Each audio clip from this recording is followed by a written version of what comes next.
न्यायपालिका राइट ट्र्याकमा आउन सक्दैन। यो अवस्थामा गणतन्त्र कसरी टिक्ने? अहिले एउटा हल्ला के पनि छ, एउटा अनुमान र विश्लेषण के पनि छ नि, जो केही लयरहरू छन् जोसँग धेरै मुद्दाहरू छन्, जो अदालतलाई इन्फ्लुएन्स गर्न चाहन्छन् र चोलेन्द्र शमशेरलाई उनीहरूले इन्फ्लुएन्स गर्न सकेनन्, भागभन्डा मिलेन। त्यसले गर्दाखेरि उनीहरू चोलेन्द्र शमशेरको विरुद्धमा लागेका छन् भन्ने पनि कुरा छ, तर्क छ। सबै न्यायाधीशलाई आरोप लाउने भनेर तपाईँले भन्न सक्नुहुन्छ। यो मेरो लागि मैले रिस्क नै लिएको हो।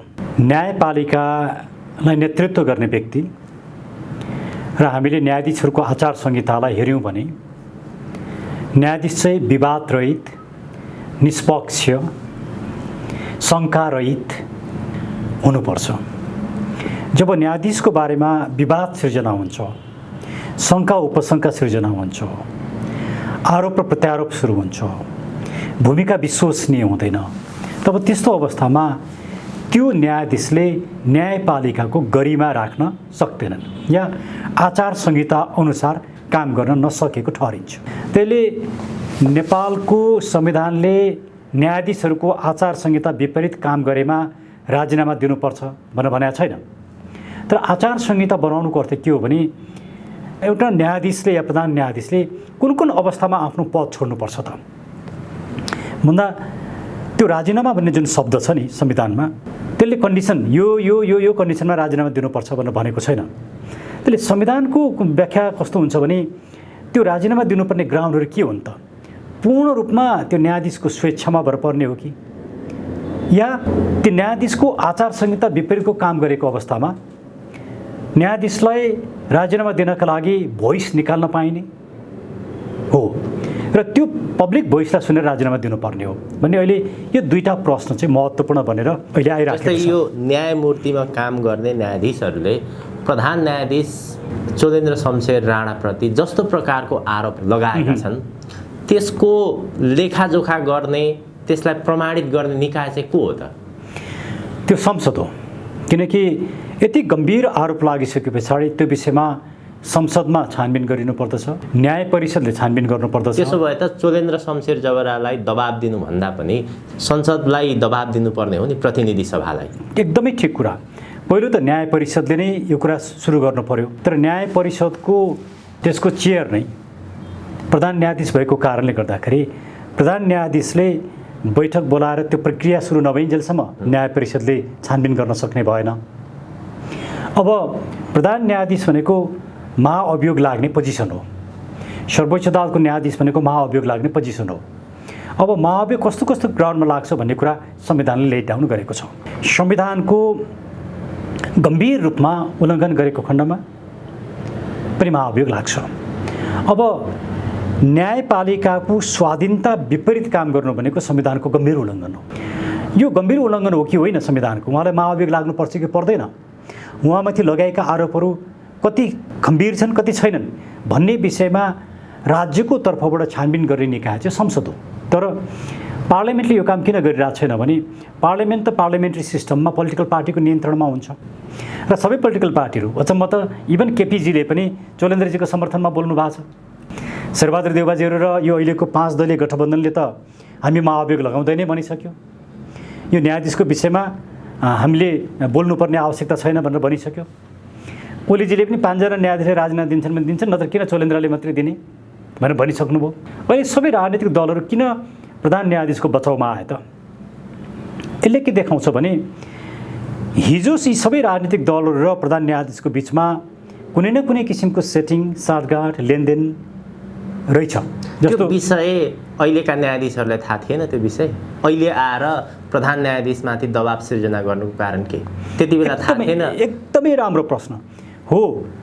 जो न्यायाधीशहरूले अहिले यो प्रश्न उठाइरहनु भएको छ, हिजो संवैधानिक आयोगमा ओलीजी हुँदाखेरि भएका नियुक्तिमा चोलेन्द्र शमशेर राणाका यी मान्छेहरूले भागभन्डा पाए भने त व्यापक रूपमा आएको हो नि।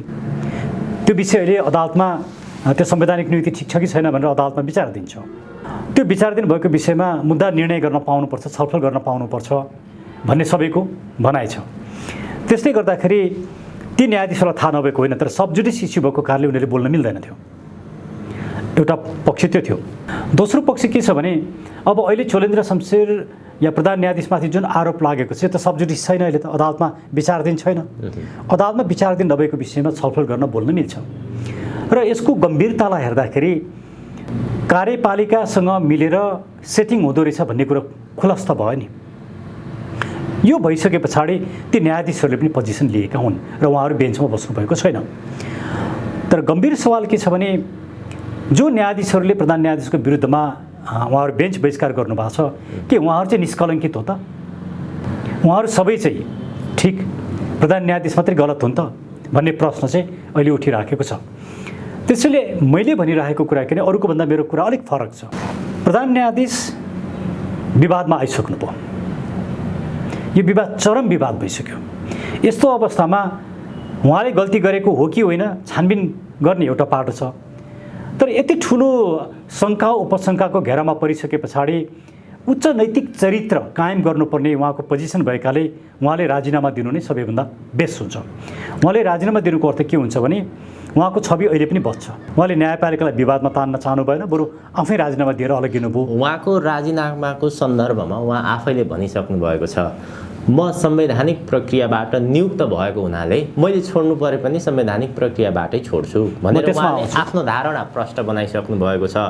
अब यतापट्टि बारका पदाधिकारीको कुरा गर्ने हो भने, न्यायाधीशहरूको कुरा गर्ने हो भने उहाँहरूले जस्तो प्रकारको दबाब सिर्जना गरिरहनु भएको छ र यदि प्रधान न्यायाधीशले राजीनामा नदिने हो भने हामी सडक आन्दोलनमा जान्छौँ भनेर भनिरहनु भएको छ। त्यो कानुनी बाटो हो, त्यसरी फालिन्छ प्रधान न्यायाधीश। म त्यसमा आउँछु। मैले अहिलेको समाधान 3टा कुरा भनिरहेको छु, पहिला म त्यसलाई सिद्ध्याउँ। पहिलो समाधान प्रधान न्यायाधीशले राजीनामा दिने, अब यो दिनुपर्छ पर्दैन यो प्रश्न म आउँछु। दोस्रो भनेको आज न्याय मरेको, न्याय बेचिएको, न्याय तलमाथि पारिएको, न्यायाधीशले मनमोजी रूपमा निर्णय गरेका यी प्रश्नहरू उठेको कारणले गर्दाखेरि अब सबै न्यायाधीशहरूको सम्पत्तिको छानबिन हुनुपर्छ। एटलिस्ट पहिलो चरणमा सर्वोच्च अदालतका न्यायाधीश, सबै न्यायाधीशको सम्पत्तिको छानबिन हुनुपर्छ।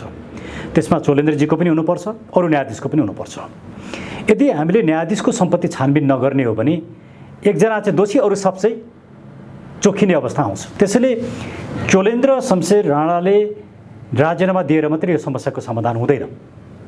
उहाँले राजीनामा त दिनै पर्छ, तर सेकेन्ड के हो भने त्यति नै महत्त्वपूर्ण, न्यायाधीशहरूको सम्पत्तिको छानबिन गर्ने एउटा निष्पक्ष आयोग, पावरफुल आयोग बनिनु पर्दछ र त्यो आयोगले प्रतिवेदन दिने मात्रै होइन कि प्रतिवेदनका साथसाथ कारबाही पनि गर्न पाउने अधिकार हुनुपर्छ।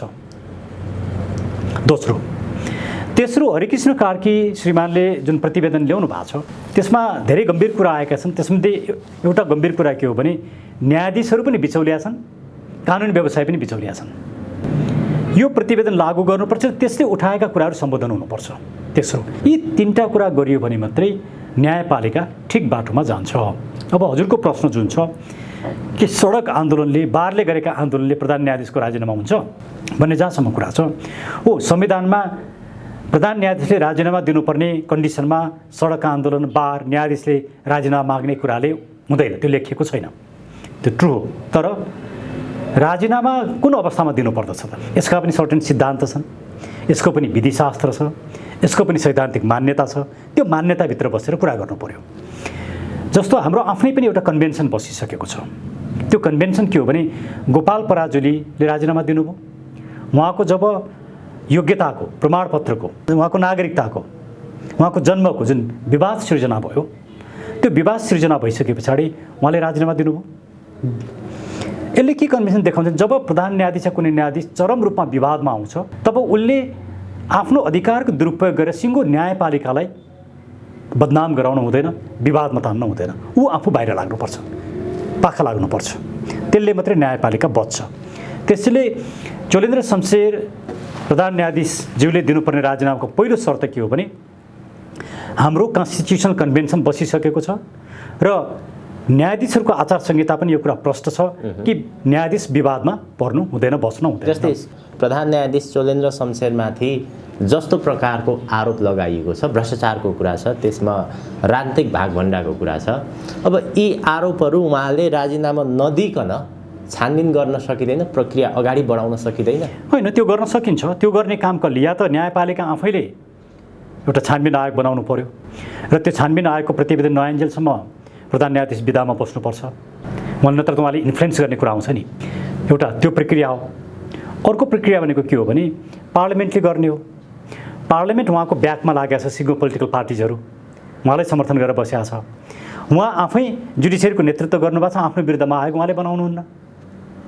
उहाँहरूले एउटा डेडलक सिर्जना गर्नुभयो। यसले पनि के देखायो, पोलिटिकल कनेक्सन त चोलेन्द्र शमशेरको रहेछ भन्ने कुरो त देखायो नि।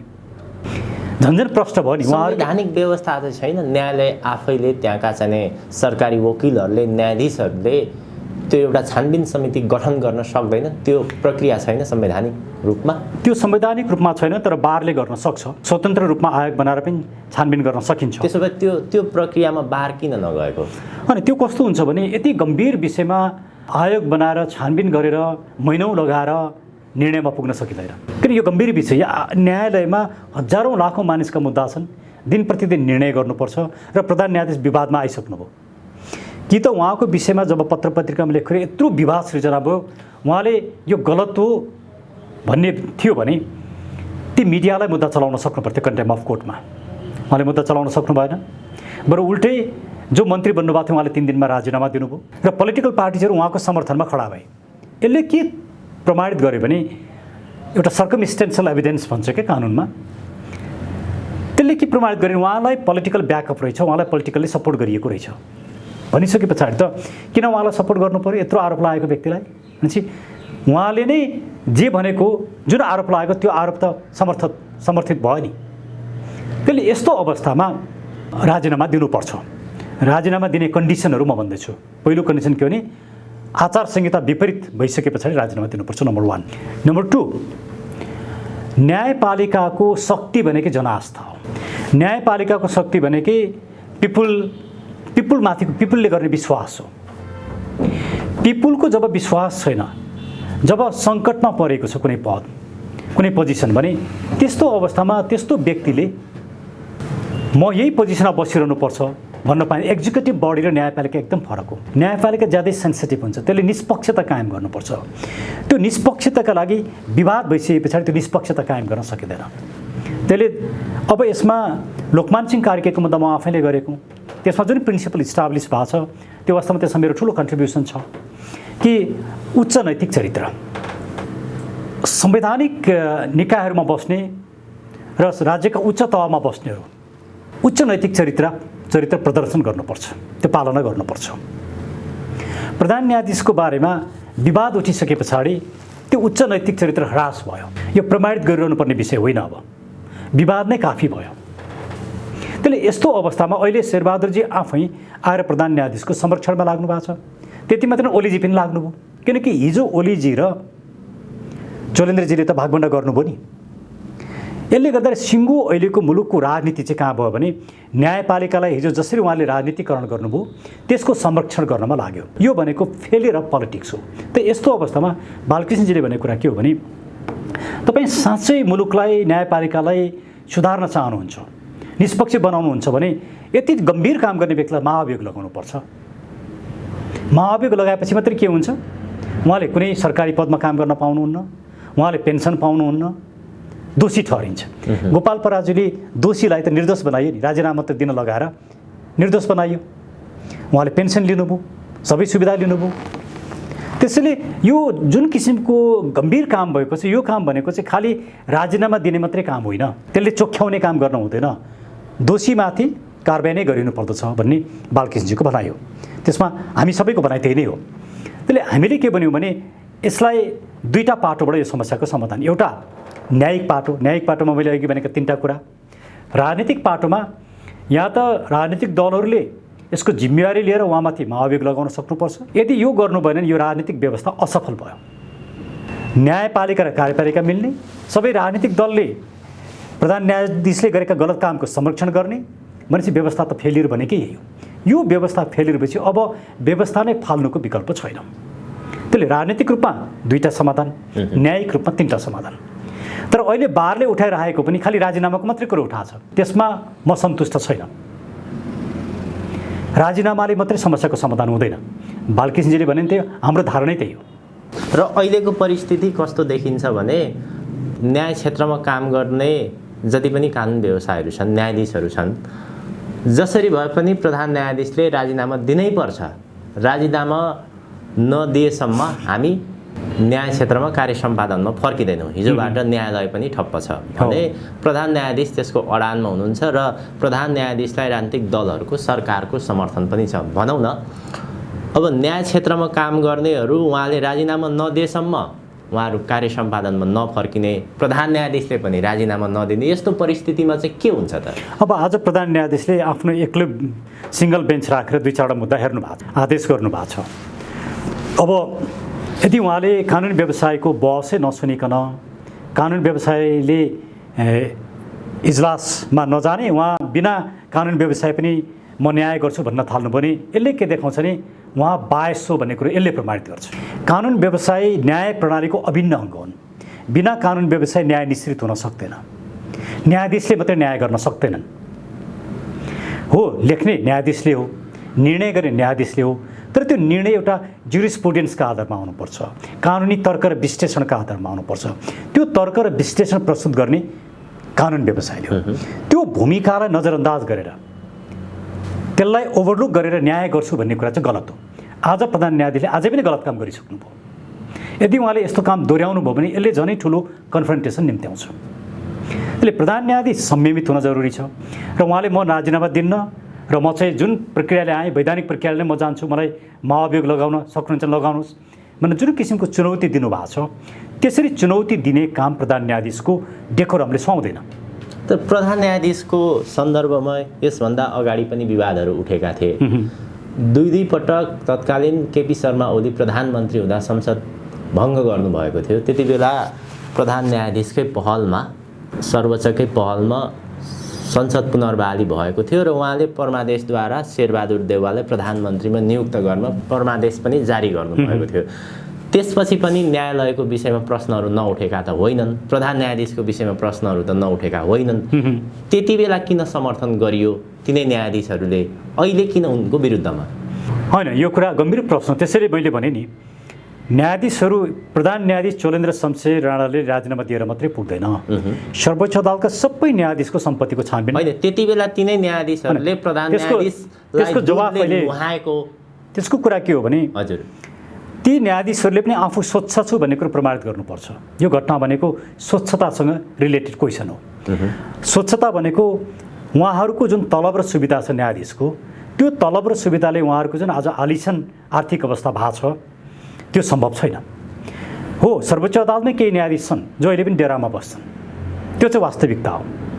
सर्वोच्च अदालतको तलब र सुविधाले हुन सक्ने भनेको त्यति मात्रै हो। त्यसले यसबाट के कुरा देखिन्छ भने, अब यी सबै न्यायाधीशहरूको सम्पत्तिको छानबिन नगर्ने हो भने एकजना व्यक्तिलाई राजीनामा गर्न लगाएर न्यायमा देखेको समस्या समाधान हुँदैन। त्यसले हामीले भनेका 3टा कुरा म फेरि रिपिट गर्छु, एकदमै महत्त्वपूर्ण छ। 1, चोलेन्द्रजीले राजीनामा दिनुपर्छ। 2, एउटा पावरफुल न्यायिक आयोग बनाउनुपर्छ जसले न्यायाधीशहरूको सम्पत्तिको छानबिन गरेर दोषीमाथि कारबाही गर्नुपर्छ। 2, तेस्रो, हरिकृष्ण कार्कीजीको प्रतिवेदन लागू गर्नुपर्छ। यी 3टा न्यायिक समाधान हुन्।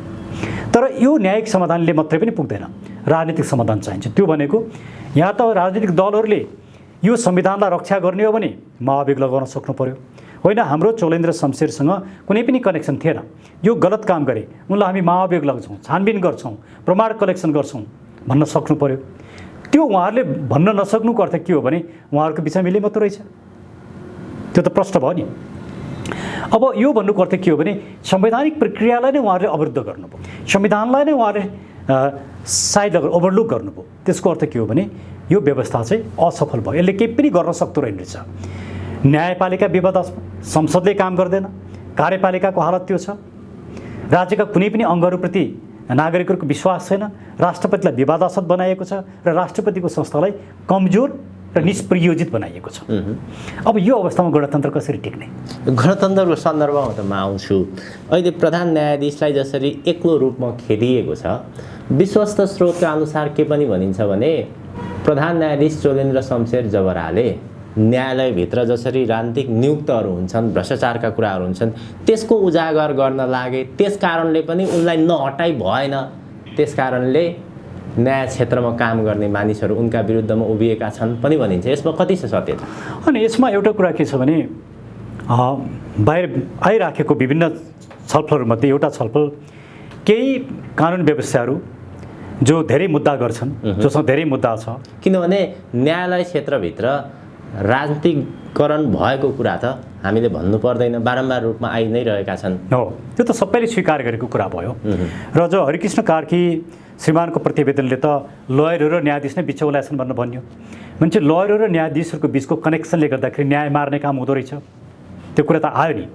मान्छे अहिले एउटा हल्ला के पनि छ, एउटा अनुमान र विश्लेषण के पनि छ नि, जो केही लयरहरू छन् जोसँग धेरै मुद्दाहरू छन्, जो अदालतलाई इन्फ्लुएन्स गर्न चाहन्छन् र चोलेन्द्र शमशेरलाई उनीहरूले इन्फ्लुएन्स गर्न सकेनन्, भागभन्डा मिलेन। त्यसले गर्दाखेरि उनीहरू चोलेन्द्र शमशेरको विरुद्धमा लागेका छन् भन्ने पनि कुरा छ, तर्क छ। यो पनि छानबिन हुनुपर्छ र प्रत्येक लयरको पनि छानबिन हुनुपर्छ। उसले कर तिरेको छ कि छैन, उसले कहाँबाट सम्पत्ति कमायो, उसको पनि छानबिन हुनुपर्छ। लयर पनि बिचौलिया हुनु हुँदैन, न्यायाधीश पनि बिचौलिया हुनु हुँदैन, न्याय मार्ने काम कसैले पनि गर्नु हुँदैन। माथि पनि छानबिन हुनुपर्छ। हामीले लयरलाई बचाउने, न्यायाधीशलाई मात्रै आक्रमण गर्ने काम गरिनु हुँदैन। र जो चोलेन्द्र शमशेरको विरुद्धमा अहिले सबै न्यायाधीशहरू लाग्नु भएको छ, तेजबहादुर केसीजी आइपुग्नु भएको छैन, उहाँ काठमाडौँ बाहिर हुनुहुन्छ। उहाँको धारणा के छ, बाहिर आउन बाँकी छ। उहाँ बाहेक अरू सबै न्यायाधीशहरू चोलेन्द्र शमशेरको विरुद्धमा हुनुहुन्छ। ती न्यायाधीशहरूको पनि सम्पत्ति छानबिन हुनुपर्छ, उहाँहरूको पनि निष्पक्षता छानबिन हुनुपर्छ। उहाँहरूले हिजो गरेका निर्णय पनि अब एकचोटि पुनरावलोकन गरिनुपर्छ। उहाँहरूले न्याय मारेको हो कि होइन, न्याय मारेको देखियो, उहाँहरूले गलत रूपमा निर्णय गरेको देखियो, उहाँहरूको अकुत सम्पत्ति देखियो, स्रोतभन्दा बाहिरको सम्पत्ति देखियो भने ती न्यायाधीशलाई पनि कारबाहीको दायरामा ल्याउनुपर्छ। तपाईँले यसो भन्दाखेरि, मैले यसो भन्दाखेरि मेरो सबै न्यायाधीशसँगको यो विद्रोह जस्तो भयो। तपाईँ अदालतमा बहस गर्ने, सबै न्यायाधीशलाई आरोप लाउने भनेर तपाईँले भन्न सक्नुहुन्छ। यो मेरो लागि मैले रिस्क नै लिएको हो। मेरो लागि कुनै न्यायाधीशभन्दा ठुलो न्याय हो। जब न्याय मर्छ, न्यायमाथि नै यति ठुलो आघात गरिन्छ, त्यस्तो अवस्थामा खालि चोलेन्द्र शमशेरलाई मात्रै पाखा लगाएर पुग्दैन, सबै न्यायाधीशको सम्पत्ति छानबिन गरिनुपर्छ।